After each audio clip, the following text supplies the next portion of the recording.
Okay, hello everyone. It's January the 2nd, 2022, and I appreciate I have been offline for quite a while now.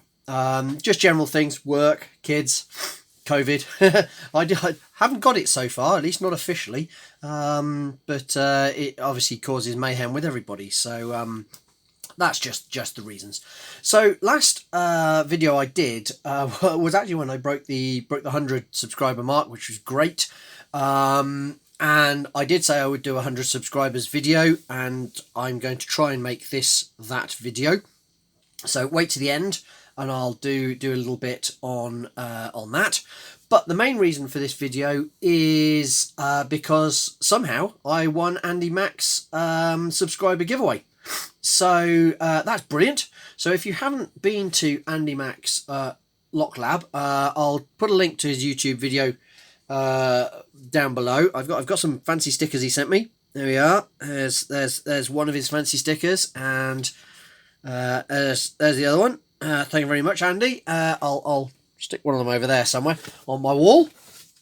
And what did I get? Well, I got a fantastic little lot of some bits I've been looking at for a while now, and just under a little bit because of the price, I'm afraid, and some other bits just to practice with. So let's start with the door lock. So this is I believe it's curtained. It's a curtained lever lock. I can't quite remember what he said it was in terms of size. It's an ERA. It is probably, I would think, a 4 or 5 lever, although it doesn't actually say on the tin as such. So he sent that to me. Now, this is not a lock I usually collect or have a look at. I've got a few I sort of picked up as I go around, usually in job lots, but that's a lovely lock to have a look at. And to help me with it, he sent 2 of his own lovely curtain lever lock tensioners. Now these are, I think there was a 5 gauge and a 7 gauge, if I'm right, Andy. And these are fantastic. They got little short tensioning stubs on the end there, if I can get it to focus in. There we are.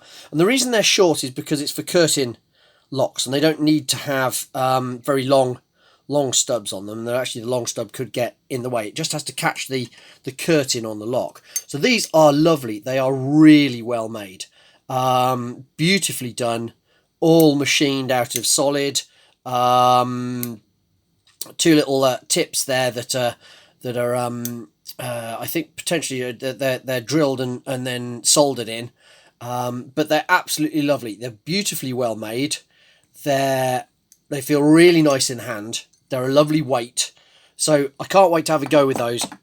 I don't do picking videos on YouTube very often, if at all. I'm going to put that down there here because I'm not very good at it. So let's get that straight. If I manage to do it, I may do one, but let's not get ahead of ourselves. So the other thing he sent me was a lovely Chubb Battleship. Now this is one of the modern Chubb battleships, just before they started stamping Union on it, I would think. It doesn't have a date number on the back.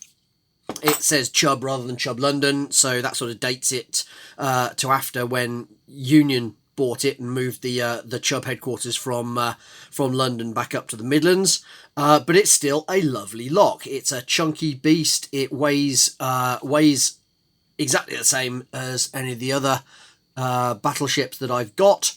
It's nice and clean. It's nice and tidy, and he sent me that for a practice. Now the reason he sent me that is because he also sent me what I think are UK lockpickers. No, or they're GJ Tools. Apologies if I got these wrong, but they're lovely interchangeable tipped lever pick sets. So one of them here is for a straight through key. Let's try and get that focused in there. There we are. And that works in the Battleship. Although the Battleship doesn't have a hole in the back where you would expect it to go through, it has a little recess in the rear of the case. So this goes through perfectly. And then there is also the piped padlock tip. Now these interchange, so you can unscrew this section. That one drops out, this one goes in. They got a lovely little machined nub there, so you can only fit them in one orientation, so you can't get yourself a little bit confused there, and that fits there. So those are absolutely lovely.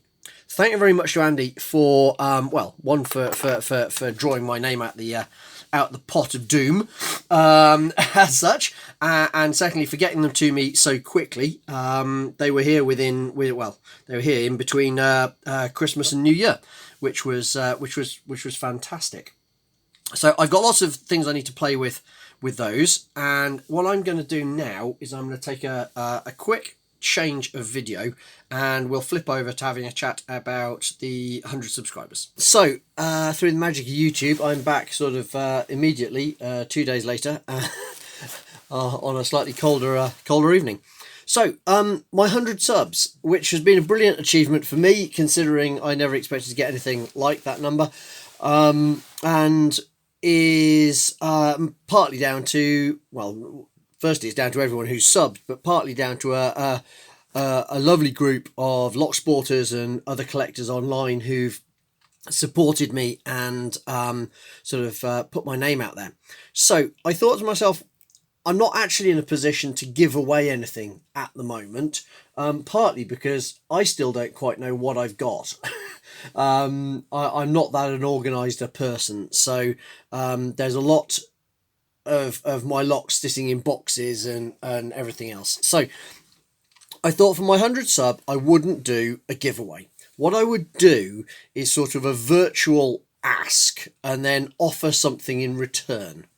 My plan is, this is a list of all of my videos so far, 34 of them supposedly, if I've got them all right, and I have a little list at the bottom there of possible future videos, and as you can see I've sort of got a handful of patents there that I'd like to do videos on. So it's not a very long list.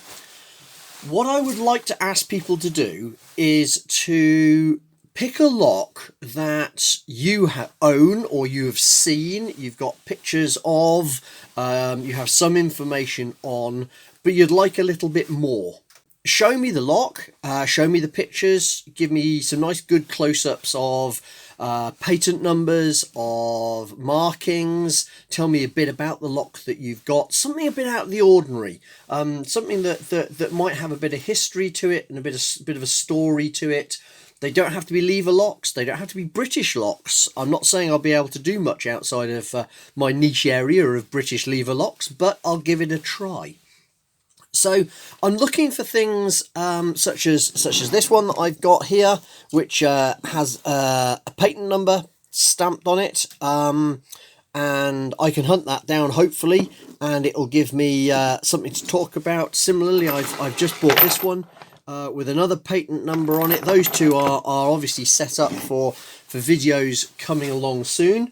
But if you've got anything, I'd love to see what you've got. I'd love to see what's different out there about locks, what might be new and novel, what's in the in the patent world of locks. And then what I will do is I'll take all the inputs and I will try my best to do a video on your lock and find out a little bit more about them. And maybe if you've got a patent, I'll dig the patent number out and I'll tell you all about what the patent's about.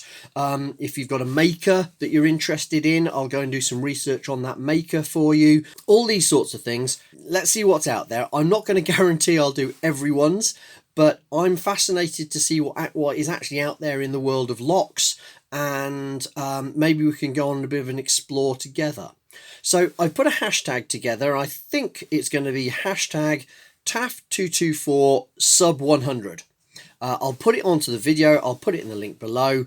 Please see what you've got in your collection. Show me some interesting locks, and we'll go on a bit of an interesting hunt for some information together. So that's all I've got for you today. Thank you very much for subscribing to my very small channel and making it grow. All the best. Nostar. Good night.